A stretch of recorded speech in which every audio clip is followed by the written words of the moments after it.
भारत द्वारा सिंधु जल समझौता रद्द करने के बाद अब इसका असर पाकिस्तान पर दिखने लगा है।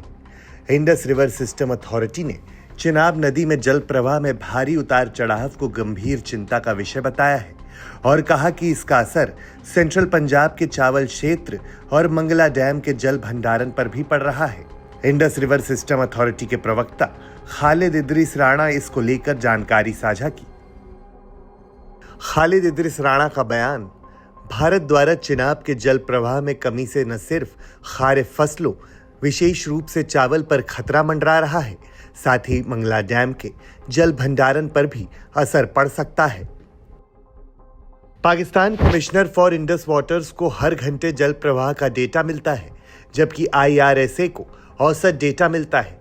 उनके अनुसार चिनाब नदी में 29 मई को औसत जल प्रवाह 69,100 क्यूसेक और 30 मई को 78,000 क्यूसेक था, जो 31 मई को अचानक गिरकर 22,700 क्यूसेक रह गया। चिनाब में जल प्रवाह का ये उतार चढ़ाव बहुत गंभीर है।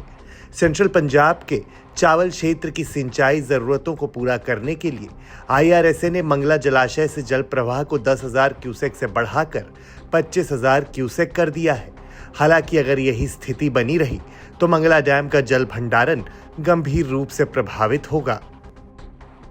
राणा ने बताया कि IRSA झेलम नदी की जल विज्ञान स्थिति के अनुसार मंगला डैम में पानी का भंडारण कर रहा है और 30 जून तक बांध को 80% तक भरना अनिवार्य है।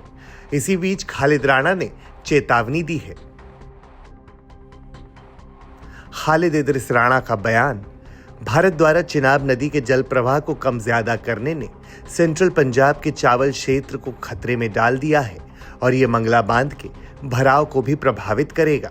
ये स्थिति पाकिस्तान की खाद्य सुरक्षा और कृषि अर्थव्यवस्था के लिए गंभीर चुनौती पेश कर सकती है, क्योंकि चिनाब का पानी पंजाब के कृषि क्षेत्र की सिंचाई के लिए महत्वपूर्ण है।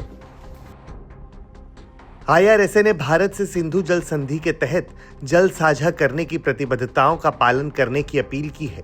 यदि जल प्रवाह में कमी जारी रही तो चावल के साथ साथ कपास, मक्का और गन्ने जैसी अन्य खारे फसलों पर भी असर पड़ सकता है, जो पाकिस्तान की अर्थव्यवस्था के लिए महत्वपूर्ण है।